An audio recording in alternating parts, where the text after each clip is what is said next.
por Deus a uma cidade da Galileia chamada Nazaré, a uma virgem prometida em casamento a um homem chamado José. Ele era descendente de Davi, e o nome da virgem era Maria. O anjo entrou onde ela estava e disse: Alegra-te, cheia de graça, o Senhor está contigo. Maria ficou perturbada com essas palavras e começou a pensar qual seria o significado da saudação.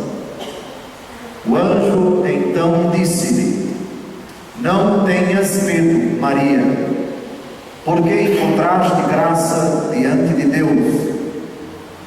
Eis que conceberás e darás à luz um filho, a quem porás o nome de Jesus. Ele será grande, será chamado Filho do Altíssimo, e o Senhor Deus lhe dará o trono de seu pai Davi. Ele reinará para sempre sobre os descendentes de Jacó, e o seu reino não terá fim. Maria perguntou ao anjo: Como acontecerá isso, se eu não conheço homem algum? O anjo respondeu: O Espírito virá sobre ti, e o poder do Altíssimo te cobrirá com sua sombra. Por isso, o menino que vai nascer será chamado Santo, Filho de Deus. Também Isabel, tua parenta, concebeu um filho na velhice.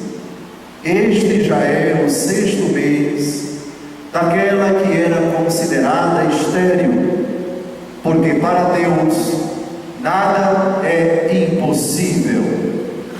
Maria então disse: Eis aqui a serva do Senhor, faça-se em mim segundo a tua palavra. E o anjo retirou-se. Palavra da salvação.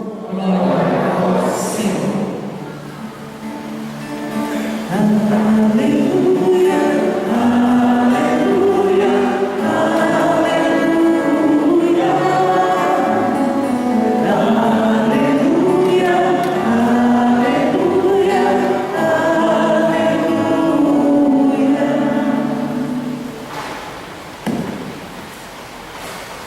No Evangelho do domingo passado, Jesus não falou.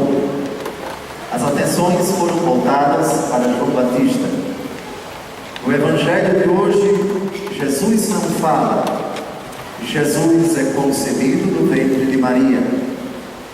De João Batista para Maria, das profecias para o cumprimento delas, da preparação para o cumprimento. E eu começo a homilia de hoje citando o famoso texto do apóstolo Paulo ao concluir a sua carta aos Romanos. Ele dá glória àquele que tem o poder de confirmar na fidelidade ao Evangelho de Paulo e à pregação de Jesus Cristo a nós que estávamos distantes porque desconhecíamos desse mistério que foi mantido em sigilo desde sempre e agora foi manifestado. Não se trata de um mistério qualquer, é um mistério com M maiúsculo. Nada sabíamos de Deus e nada saberíamos se Ele não tomasse a iniciativa de se nos revelar.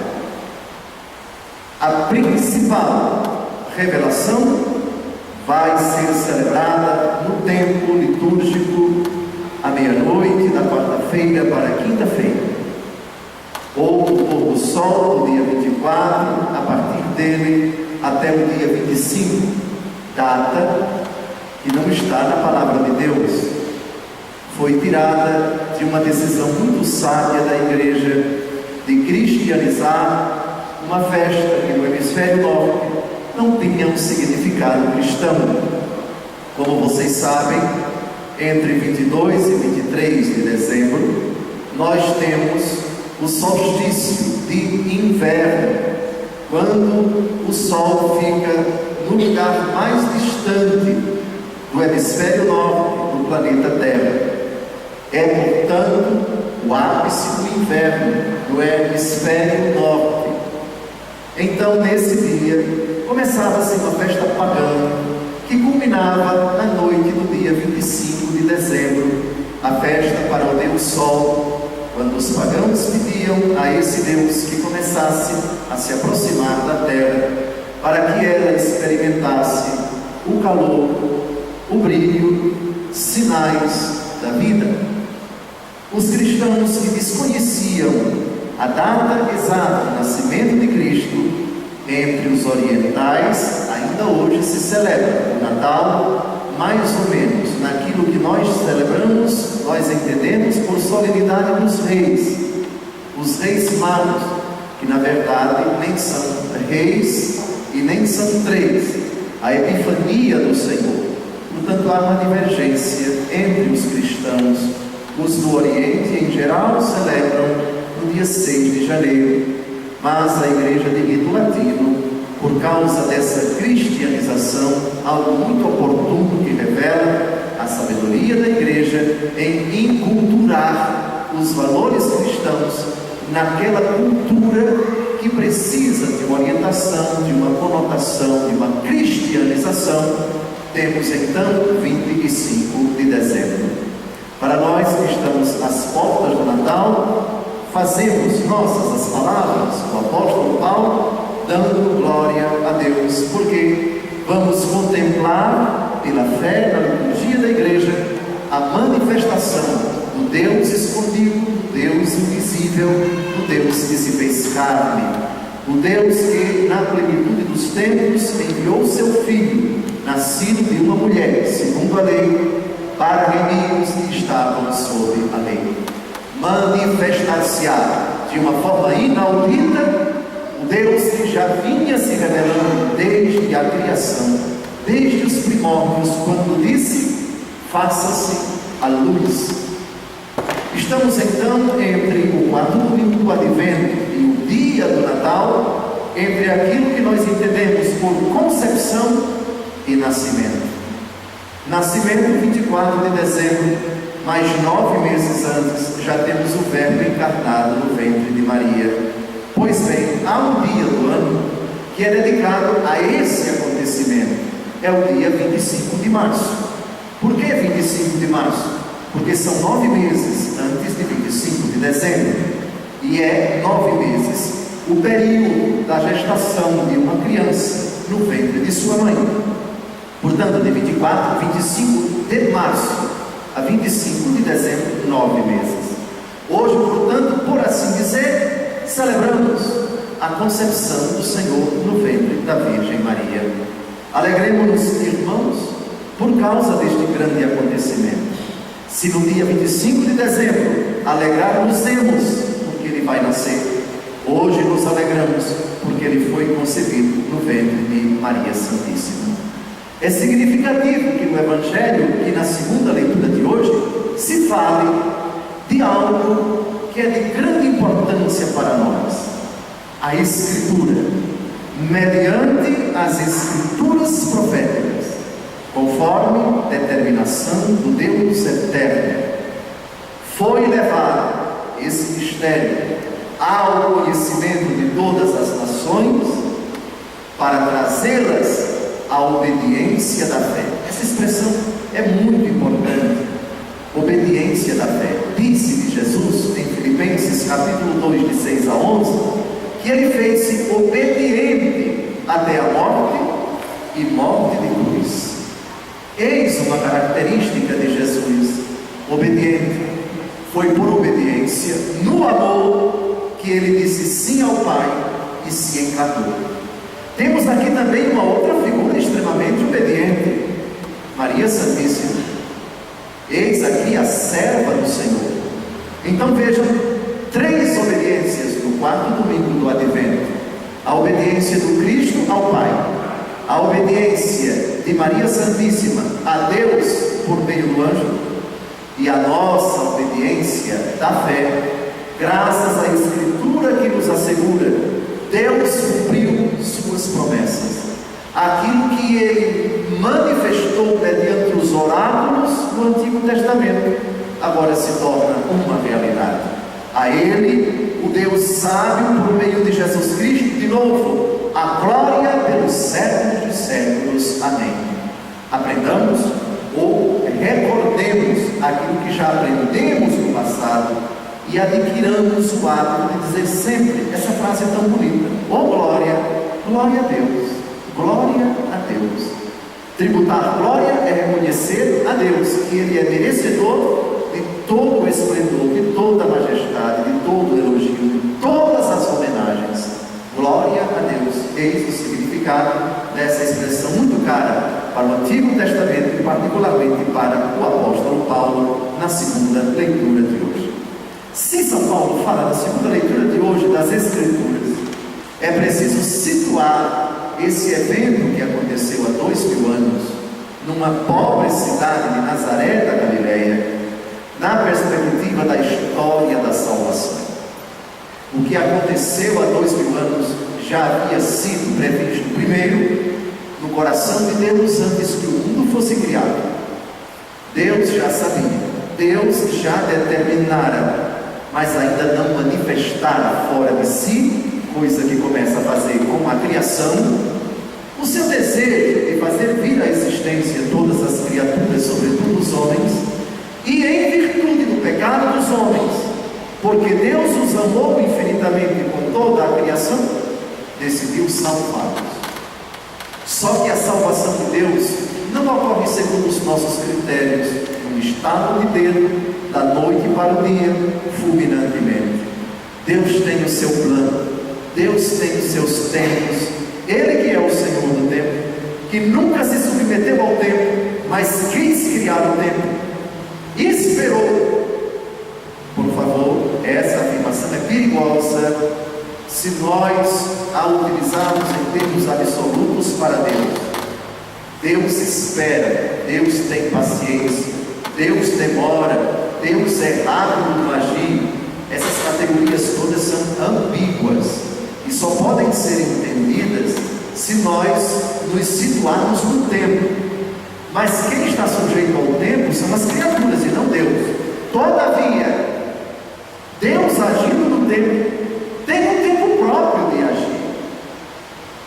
Para nós, que desempenhamos apenas uma pequena parcela dessa história que começou talvez há trilhões e trilhões de anos, com aquilo que a Bíblia diz, chama de luz, o que os cientistas chamam de uma grande explosão, o Big Bang talvez, faça-se a luz, para nós, contingenciados pelo tempo que nós muitas vezes achamos que é longo. Ah, fulano viveu 90 anos, viveu muito! Bom, em comparação com outras pessoas que já morreram novas, viveu muito, mas para Deus isso não é nada.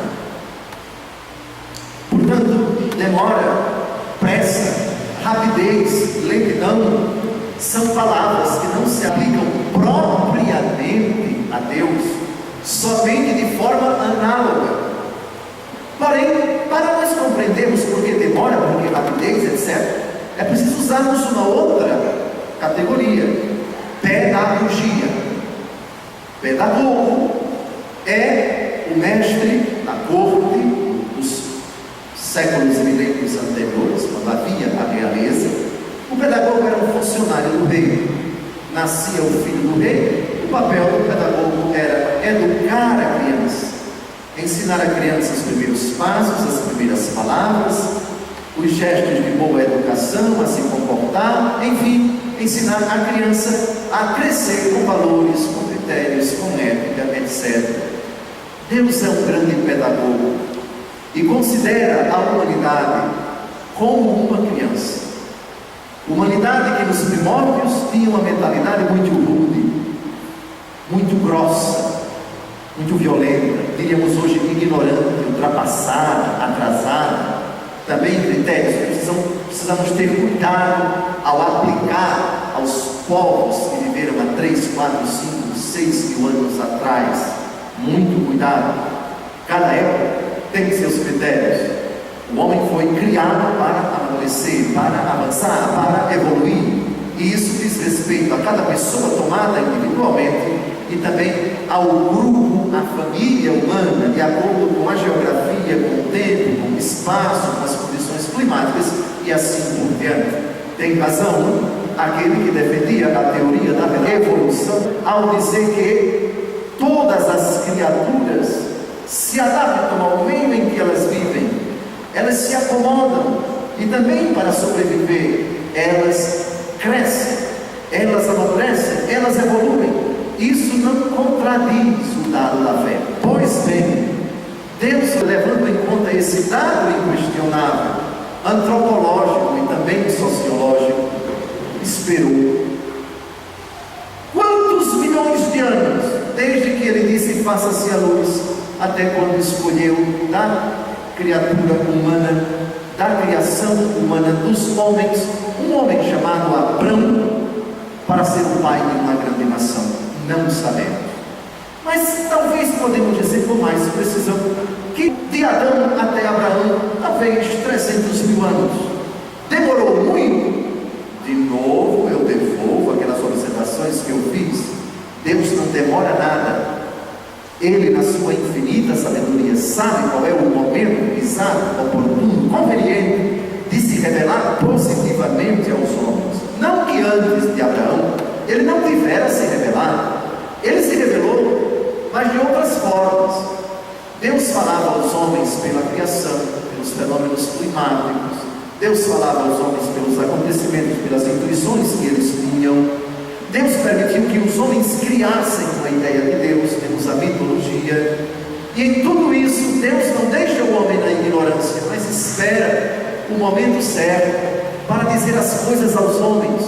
Como a mãe espera que a criança comece a dar os primeiros passos para dizer certas coisas que ela, quando bebê, quando mamava ainda, quando nem sabia engatinhar, não tinha condições de aprender. Deus fez exatamente isto com a humanidade. E esperou, talvez, 300 mil anos para se comunicar positivamente aos homens, que até então não tinham a ideia de um Deus único. Tinham sim, mas criada por eles. A ideia de um povo que só tem um Deus, isso já existia antes de Abraão, mas um Deus inventado por eles. A grande novidade com Abraão é que o único Deus se revelou à humanidade, ao nosso pai Abraão. O único Deus que não foi criado por ninguém, que não foi fruto da invenção, que não é mitologia, debruça-se para dizer: eu sou o único e quero que você me obedeça. Aqui vocês entendem porque a expressão obediência da fé foi citada por São Paulo, que cita muitas vezes em suas cartas, sobretudo a carta aos Romanos, esta exatamente como modelo de fé, Abraão, o nosso pai na fé. Pois bem, de Abraão até o rei Davi, nós temos simplesmente 800 anos. Foi no ano 1800 que o Senhor disse, lá na Mesopotâmia, onde hoje é o Iraque, a 170 quilômetros de Bagdá, numa cidade chamada Ur: Abraão, deixa a tua terra, tua casa, tua parentela, e vai para onde eu te indicar. Eu farei de ti o pai de uma grande nação. Abençoarei os que te abençoarem, amaldiçoarei os que te amaldiçoarem. E Abraão partiu mais de 3.000 quilômetros para uma terra distante. Abraão gerou Isaac, Isaac gerou Jacó. Jacó teve o seu nome mudado para Israel, e ele teve 12 filhos. Antes de morrer, o velho Jacó, Israel, reuniu-se com os seus filhos, ou melhor, os filhos se reuniram ao redor do seu leito de morte, e ele se despede de cada um deles no capítulo 49 do livro do Gênesis, e vai dizendo uma coisa muito bonita para cada um deles. Só que um deles se chama Judá, e a este ele diz que que ele vai receber um cetro de ferro, e que ele vai, todos os povos vão se dobrar diante dele, e que o seu reino vai perdurar sempre, que todos os seus filhos os seus irmãos vão reverenciá-lo. Vejam, estamos a 1700 anos antes de Cristo. O velho Jacó, neto de Abraão, pai dos 12 patriarcas que constituíram as 12 tribos de Israel, 1700 anos antes de Cristo, 700 anos antes de Davi, faz esta profecia. Sabia ele de quem ele estava falando naquela profecia de Gênesis 49? Talvez não. Ocorre que o tempo passou. Essas 12 tribos se tornaram um povo numeroso, que foi para o Egito. E depois de muitos anos, surgiu um faraó que não conhecera José, um dos 12 filhos do velho Jacó, que fora vendido pelos seus irmãos por inveja, como mercadoria para os mercadores do Egito. E para lá se dirigiu, e porque tinha o dom da interpretação dos sonhos, acabou se tornando a segunda pessoa do Império Egípcio. E graças a ele, Israel toda passou a morar no Egito. E depois veio Moisés, que libertou o povo do cativeiro do Egito, do sofrimento, da opressão infligida por Faraó. Isso já estamos no ano 1250 antes de Cristo. E esse povo sai do Egito e peregrina 40 anos no deserto antes de entrar na terra prometida.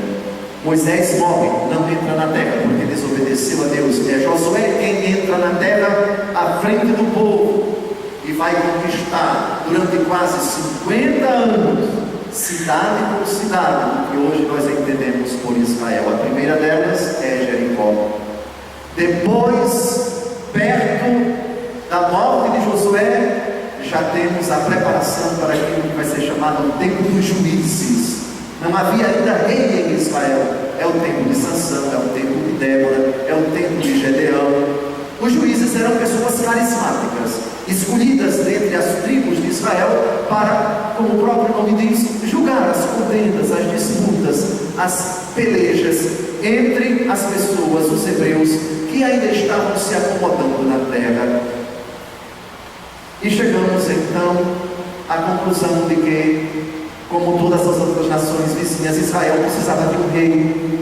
Elegeram então Saul, o primeiro rei de Israel, que não era do agrado de Deus, que caiu em desgraça, que ofendeu a Deus, que desobedeceu ao Senhor, que voltou as costas ao Senhor. Então surge um jovem, filho de Jessé, que foi escolhido por Deus para ser rei de Israel. Os filisteus desafiaram os hebreus: vocês não têm ninguém capaz de me vencer. Então um garotinho chamado Davi disse: eu vou enfrentá-lo. E pegou apenas uma funda, o que nós chamamos de badoque, de estilingue, e colocou na sua aljava. Este gigante, Golias, amaldiçoou este jovem. Golias se aproxima com uma espada para triturar este garoto, e ele, com uma pedra dentro da funda, joga e mata Golias. Decepa com a espada do próprio Golias a sua cabeça e passa a ser admirado pelo povo. Saul passa a ter inveja de Davi e passa a persegui-lo. Tenta matá-lo 4 vezes e é ajudado pelo seu filho, o filho de Saul, Jonatas, de quem Davi era muito amigo. Depois Saul cai em desgraça e Davi se torna rei de Israel. Davi então vai conquistando e consolidando aquilo que nós vamos entender por nação de Israel, esse conglomerado de tribos já distribuídas numa espécie de reforma agrária, partes da terra de Israel distribuídas para cada tribo, com exceção da tribo de Levi, que é a tribo sacerdotal. O quinhão de Levi era a tribo. Quando Davi consolida Israel, agora ele quer uma coisa: quer construir o templo para Deus. Até então, o templo era algo provisório, feito de tenda, numa cidade chamada Siló. a poucos quilômetros da cidade de Jericó, perto do Mar Morto. Mas Davi, que já morava num palácio, queria construir um templo para Deus. Primeira leitura de hoje. E Deus vai dizer: não, Senhor. É na primeira carta de Samuel, capítulo 22, que nós temos o porquê. Deus proibiu Davi de construir o templo. Davi derramou muito sangue. Davi foi um guerreiro. Claro que ele foi escolhido por Deus. Mas a consolidação do reino de Israel teve um preço muito alto. Davi era um militar de primeira. Davi era um jovem que começou sua vida de guerreiro como chefe de bando. Era um homem muito treinado para a guerra. Era um autêntico general, um homem que conhecia tudo de estratégia guerreira. Mas ele era impiedoso com os adversários, não perdia uma batalha. E o Senhor, por causa dessa sua vida sanguinolenta, disse: não é você quem vai construir o templo para mim, vai ser o seu filho. Adivinhem como se chamou o filho de Davi? Com a jovem Betsabeia, esposa de Urias, general, com quem Davi prevaricou e cometeu adultério. O nome é sugestivo: Salomão. Vem de Shalom. Shalom em hebraico significa paz. Salomão, sem dúvida alguma, herdou um exército muito bem treinado, mas não consta explicitamente que durante o seu reinado de cerca de 30 anos ele tenha feito uma única guerra. Deus já sabia disso e disse ao pai dele: você não vai fazer o templo, é o seu filho. É o tema da primeira leitura de hoje. Na primeira leitura de hoje nós temos em contrapartida uma promessa do Senhor Deus para ele, que vai dizer respeito a Jesus e à Virgem Maria. Cravem os olhos na primeira leitura de hoje. Davi se instalou em sua casa, o Senhor lhe deu a paz, livrou de todos os seus inimigos. Também pudera, com um exército poderoso daquele, quem era doido de se meter à besta para lutar com o rei Davi. Era um dos exércitos mais temidos naquele tempo. Só que Davi deseja algo mais. Vocês sabem que na história da humanidade, a construção de templos religiosos da parte de autoridades civis, chamemos de civis, era também uma maneira de consolidar a sua autoridade e de perpetuar o nome do rei. Vejam, esse templo foi construído no tempo do rei tal. Talvez até no fundo havia um pouquinho de vaidade da parte de Davi em querer deixar esse legado para a posteridade. Veja, eu resido num palácio de cedro e a arca de Deus está alojada numa tenda. O profeta Natan, sem muito discernimento, disse: vá, faça o que diz o seu coração, porque o Senhor está com você. Mas à noite, o Senhor Deus se revelou ao profeta e disse: nada disso. Você não vai construir esta casa. Eu estive com você em toda parte, livrei você de todos os inimigos, fiz o seu nome célebre. Você é hoje um dos homens mais famosos da terra. Mas eu vou preparar um lugar para meu povo Israel. Eu o implantarei de modo que possa morar lá sem jamais ser inquietado. Concedo a você uma vida tranquila. Vou livrar você de todos os seus inimigos. Mas o Senhor anuncia que fará uma casa. Quando chegar o fim dos teus dias e repousares com teus pais, então suscitarei depois de ti um filho teu e confirmarei sua realeza. Eu serei para ele, o Senhor Deus aqui está falando de Salomão, para ele um pai, e ele será para mim um filho. Agora no finalzinho vem a profecia que nos interessa. Tua casa e teu reino serão estáveis para sempre diante de mim, e teu trono será firme para sempre. Vejam, juntem agora Gênesis capítulo 49, 1700 anos antes de Cristo, o velho Jacó morrendo, fazendo a profecia para Judá. Davi é da tribo de Judá, e o Apocalipse de São João chama Jesus leão da tribo de Judá. Agora dê uma olhada no Evangelho de hoje, porque a respeito de São José, existe uma coisa muito importante. Existe um apóstolo, língua portuguesa, todo mundo sabe o que é isto, um apóstolo, acerca de José, que muito nos interessa. O anjo Gabriel foi enviado por Deus a uma cidade da Galileia chamada Nazaré, a uma virgem prometida em casamento. Agora atenção, a um jovem chamado José. Ele era descendente de Davi, e o nome da virgem era Maria. Perceberam agora como as escrituras se cumprem? Incrível! 1700 anos, o velho Jacó morrendo, diz uma palavra que não cai por terra.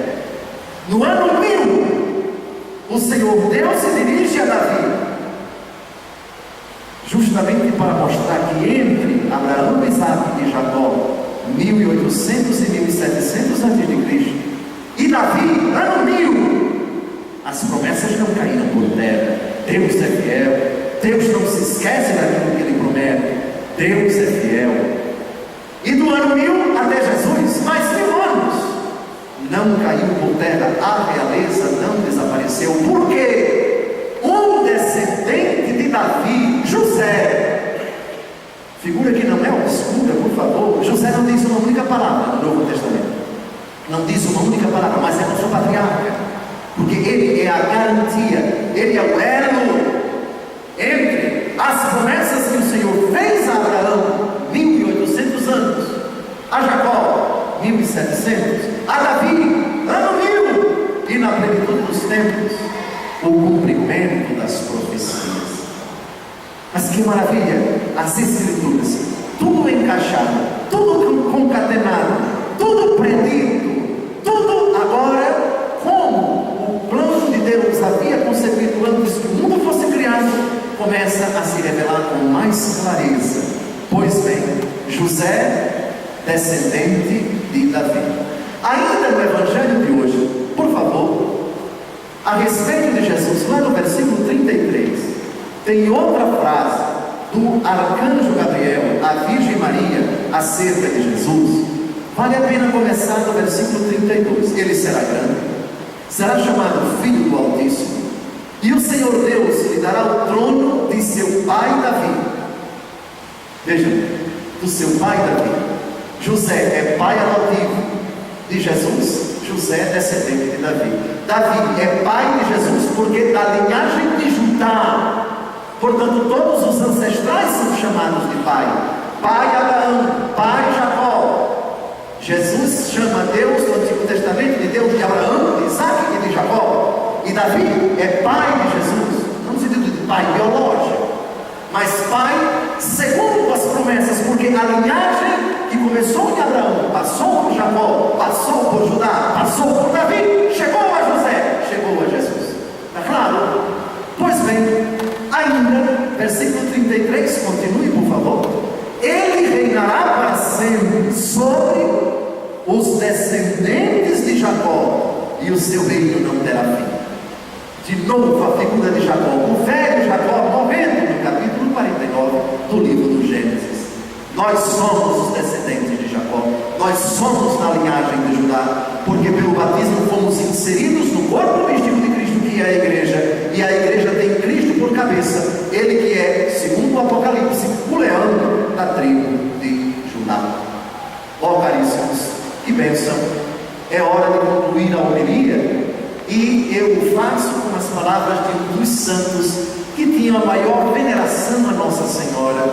Ele faz uma espécie de diálogo fictício com a Virgem Maria, exatamente na hora da cena que foi narrada no Evangelho que nós acabamos de ouvir.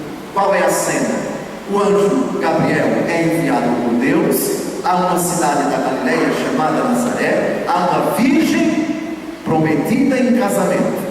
Atenção, essa expressão virgem nos convida a voltar no tempo, lá na profecia de Isaías, capítulo 7, versículo 14. Qual é a profecia? Eis que a virgem conceberá e dará à luz um filho, e ele será chamado Emanuel, que significa Deus conosco. Vejam, essa profecia foi no ano 650 a.C. e se cumpriu. Que virgem é esta? E esse Emanuel, que significa Deus conosco? Os hebreus não tinham noção de que essa profecia iria se cumprir nessa jovem chamada Maria, na pobre cidade de Nazaré, e que aquele que seria gerado no seu ventre era Deus eterno, que assumiria a humanidade e, sem deixar de ser Deus, tornar-se-ia verdadeiro Deus e verdadeiro homem, semelhante a nós em tudo segundo a humanidade, exceto no pecado. O anjo entra onde Nossa Senhora está e a saúda: alegra-te, cheia de graça, o Senhor está contigo. Cheia de graça é uma expressão muito cara para a Igreja Católica acerca de Maria, porque é a única criatura que é chamada com esse apelativo, palavra que na língua grega, que caritomene, significa completamente repleta, abundantemente cheia, transbordante da graça de Deus. Um dos fundamentos para a sua imaculada conceição. Não convinha que fosse diferente, porque quem habitaria no seu ventre seria o próprio Deus, e Deus não convinha que habitasse no ventre manchado pelo pecado. Deus, então, em previsão dos méritos de Cristo, a preservou da mácula primeira, já no momento em que fora concebida no ventre de sua mãe, que a tradição e a igreja chamam de Santa Ana, esposa de Santo Joaquim. Pois bem, ave cheia de graça, o Senhor está contigo. Maria fica perturbada e começa a pensar no significado da sua saudação. Sem dúvida, como uma boa judia, ela sabia que o Messias chegaria, que o Messias viria de uma virgem como ela, segundo Isaías 7,14. Mas pelo susto que ela teve, vejam o versículo 29, ela ficou perturbada. Provavelmente ela não imaginava que ela era a escolhida. Aliás, se imaginasse, ela pecaria por presunção. Mas isso está descartado, porque a virgem se assustou, prova de que ela nunca pensava que era ela. Deve ter sido uma surpresa alegre e tremenda, uma surpresa que a deixou verdadeiramente convulsionada. Perturbada é a palavra usada pelo evangelista Lucas. Não tenhas medo, Maria, pois encontraste graça diante de Deus. Conceberás e darás à luz um filho, a quem porás o nome de Jesus. A palavra Jesus significa Deus salva. Essa é a etimologia de Yeshua, de Jesus, ou José, ou Josué. Jesus, Josué e José são nomes que têm uma etimologia comum. Jesus, Deus salva. E aí continua o diálogo até que ela diz: eis a serva do Senhor, em mim se faça segundo a sua palavra. O anjo, para tranquilizá-la, diz que o poderoso que vai fazer grandes coisas nela, que o Altíssimo que vai revesti-la pela força, com a força do Espírito Santo, já manifestou um sinal. Isabel, tua parente, em idade avançada, já está no 6º mês. Isto para te provar, Maria, que para Deus nada é impossível. Ela fez uma pergunta ao anjo: como se fará isso, se eu não conheço homem algum? Vejam, o drama de Nossa Senhora era muito maior, seria muito maior, foi muito maior, seria muito maior, se ela fosse visitada pelo anjo solteira. Pior ainda, se fosse casada. Se fosse casada, dificilmente aceitaríamos que Jesus fosse de fato concebido pelo Espírito Santo. Se Maria engravidasse depois do casamento, isso ficaria difícil para nós. E se Nossa Senhora engravidasse quando era solteira, não tinha nem namorado nem noivo, isso seria muito constrangedor para ela, porque uma moça que não é nem prometida em casamento, naquele tempo, aparecesse grávida, não é como nos dias de hoje que as pessoas acham normal. Ela seria lapidada, ela seria apedrejada. Duas categorias de mulheres que eram uma vergonha, um opróbrio para a família, sobretudo os pais: a filha adúltera e a solteira que aparece grávida. Mas Nossa Senhora não ficou grávida por obra do Espírito Santo, nem solteira, nem casada, digamos assim, noiva, prometida em casamento. Por isso provocou um dilema tremendo em São José, que pensou em repudiá-la, mas não a repudiou, porque enquanto pensava, o anjo apareceu a ele em sonho, dizendo: não tenha medo de receber Maria por sua esposa, porque ela concebeu por obra do Espírito Santo. E José, despertando do sonho, aceitou Maria como sua esposa e, portanto, se casou com ela, sem jamais ter tocado nela como esposo e esposa, porque ele compreendera que ela fora escolhida por Deus para ser a mãe do Filho de Deus, a mãe do Salvador. Pois bem, o final dessa homilia é a leitura de um texto belíssimo de São Bernardo de Claraval. Claraval é uma cidade da França, século XII, por volta do ano 1160 e tantos. Esse abade, São Bernardo, meditando o evangelho que nós acabamos de ouvir, diz esse texto belíssimo. É o final da homilia, eu prometo, não durmam, por favor. Ouviste, ó Virgem, que vais conceber e dar à luz um filho, não por obra de homem, tu ouviste, mas do Espírito Santo. O anjo espera a tua resposta. Já é tempo de voltar para Deus, quem o enviou. Também nós, Senhora, miseravelmente esmagados por uma sentença de condenação, esperamos tua palavra de misericórdia. Eis que te é oferecido o preço de nossa salvação. Se consentes, seremos livres. Todos fomos criados pelo Verbo eterno, mas caímos na morte. Com uma breve resposta tua, seremos recriados e novamente chamados à vida. Ó Virgem cheia de bondade, o pobre Adão, expulso do paraíso com a sua mísera descendência, implora a tua resposta. Abraão a implora, Davi a implora, os outros patriarcas, teus antepassados, que também habitam na região da sombra da morte, suplicam esta resposta. O mundo inteiro a espera, prostrado a teus pés. E não é sem razão, pois de tua palavra depende o alívio dos infelizes, a redenção dos cativos, a liberdade dos condenados, enfim, a salvação de todos os filhos de Adão, de toda a tua raça. Apressa-te, ó Virgem, em dar a tua resposta. Responde sem demora ao anjo, ou melhor, responde ao Senhor por meio do anjo. Pronuncia uma palavra e recebe a palavra. Profere a tua palavra e concede a palavra de Deus.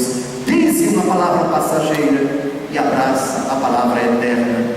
Porque demoras? Porque hesitas? Crê, concede, recebe.